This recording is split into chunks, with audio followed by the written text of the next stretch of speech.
In today's episode, Go trades his first Pokemon. Well, kind of. Hey, this is GatorEX, and let's go ahead and discuss episode 33 of Pokemon Journeys, Pocket Monsters the Anime. It was an interesting one. It was a good one. Again, sort of a little more chill as opposed to usual, but I mean, I thought it was fun. I thought it was pretty neat. I do want to remind you, hey, I've got an anime channel where I discuss other things, discussed the Hero Academia OVA and did a review on that the other day, so that'd be great if you could check that out afterwards. But today we're talking about Pokemon, and so this episode starts off with our heroes being told by Professor Cerise, that's his English name.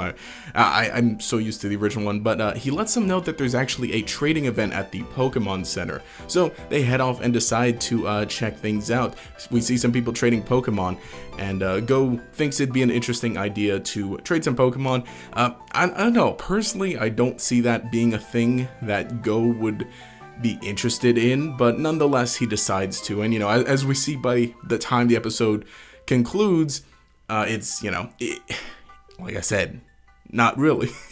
But he actually meets the character of the day, Kuromi, who is very, very obviously a bug type enthusiast, a bug type trainer. And she actually comes from the Sinnoh region, Sinnoh, and she owns every bug type Pokemon in Sinnoh. And then Go mentions he owns every bug type Pokemon native to Kanto, which again, we saw him catch in, how long ago was that? But one of the earlier episodes. So of course, they actually kind of hit it off, and so she's got a Heracross, and she doesn't have a Pinsir and wants a Pinsir, so she kind of brings it up to Go and says, hey, would you trade your Pinsir for my Heracross? Yeah, that was it. And Go's a little hesitant. He doesn't necessarily want to trade. And again, like I said, it seems like Go wouldn't want to trade any of his Pokemon. Obviously, the concept of getting new Pokemon is pretty cool, but giving up your old ones, doesn't seem like something he would want to do.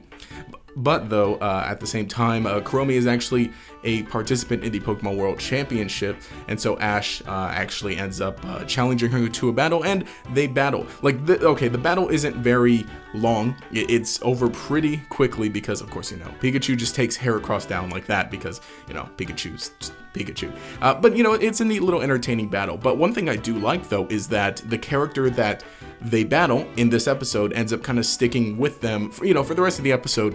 But it's not that it's centered on the battle. The focus is catching a Pinsir, because they do offer to help her catch a Pinsir of her own, since she's visiting from the Sinnoh region in Kanto. So that's kind of a neat concept that she battles, and of course Ash's rank raises after the battle, and he's at 890, I think, by the end of this. So that's just neat to see. But the main thing is that they end up going to look for a Pinsir in the nearby forest and everything, and they're not having much luck. So what Kuromi decides to do is to mix some berries with some honey and just leave it out to attract a Pinsir, which makes sense because she's from Sinnoh, so obviously she has that idea to slather honey on bark or to leave it there. Now it's a mixture, of course, of honey and berries, so it smells even sweeter, I guess. But so that was just kind of neat to see the Sinnoh reference in there. So sorry, something's up. It's been a very Sinnoh heavy week for whatever reason. Things just worked out that way.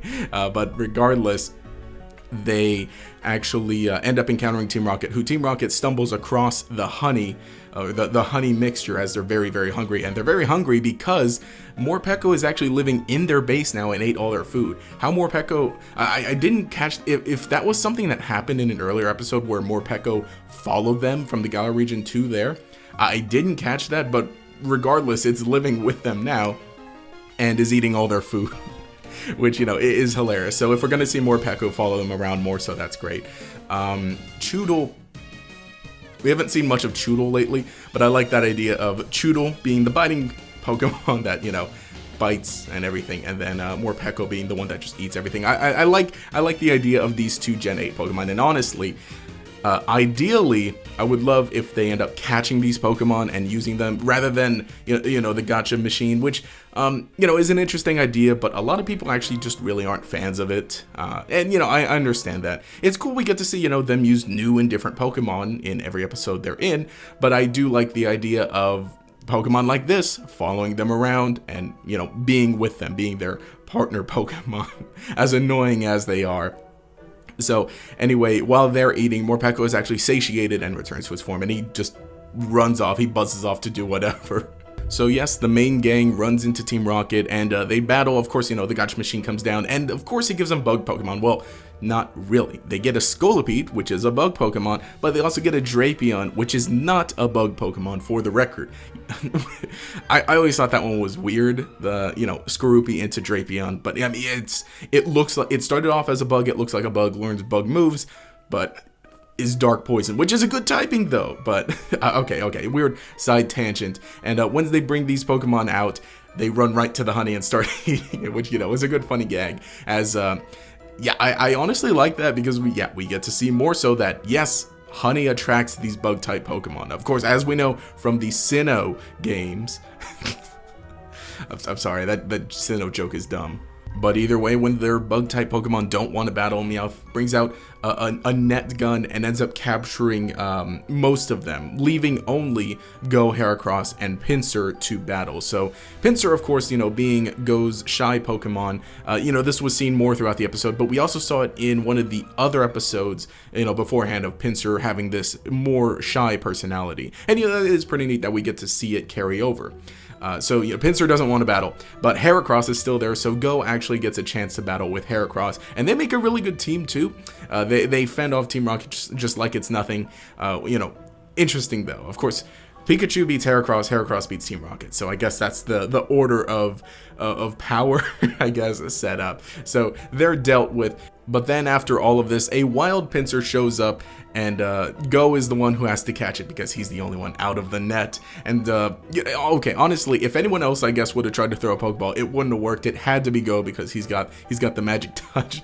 But regardless, he catches the wild Pinsir, lets everyone loose, and then this is where Kuromi proposes, hey, you know, you really like or you and Heracross seem to get along, right? And besides, it seems like Heracross and your Pinsir like each other. How about I trade you my Heracross for the Pinsir that you caught, since technically he does own it. And he's like, oh, you're sure? And she's like, oh yeah, sure, I got a bunch of Heracross. And then just out of nowhere, she's got 5 more Heracross with her who look extremely intimidating. And so she was really walking around with a full team of 6 Heracross with her, despite the fact that she's dressed like a Cricketoon and said that she owns every bug Pokemon in Sinnoh. She's walking around with 6 Heracross, which, you know, I find hilarious. And like I said, it kind of shows, like, yeah, you know, this was a more comedic episode. And, you know, honestly, like I've said it before, Pokemon as a whole is a comedy adventure. Or adventure comedy, I don't know. Comedy's like a main part to it, even though there are some serious episodes. But like, point is, you know, this whole episode was more of a fun, funny one.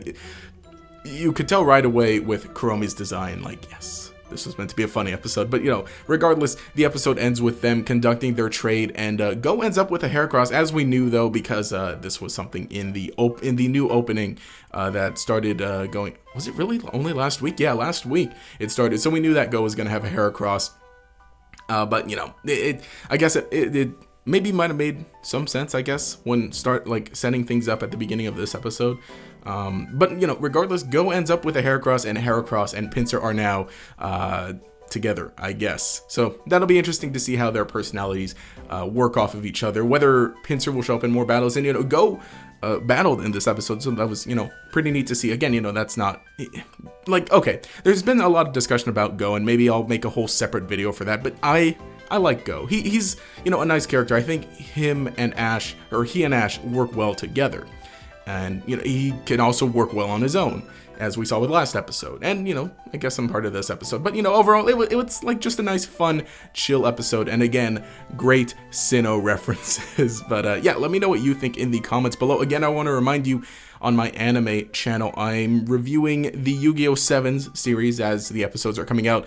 Tomorrow there should be the new episode up, so I'll be reviewing the next episode this week. And like I said, I've got my review of the My Hero OVA, which came out over the weekend, which is, you know, pretty cool to see. So if that's stuff that you would like, if you like this format, this style, I do the exact same thing for other anime as well. And probably I'll be bringing over some of my more heavily edited videos that I normally do on this channel to there, except for, you know, an appropriate topic there. But yeah, let me know what you think in the comments below, and if you could check that channel out, that would just mean so much. And I hate this, I keep hitting this, but it would mean much. But yeah, leave a comment, and remember to leave a like and subscribe as well if you'd like to show your support. If you like this content here on this channel, you can enable notifications by clicking that bell icon next to the subscribe button. This will make sure you see each new video as it comes out, and will make you a member of the Sinnoh Chingling Squad. Anyway, this has been GatorEX. Have a nice day.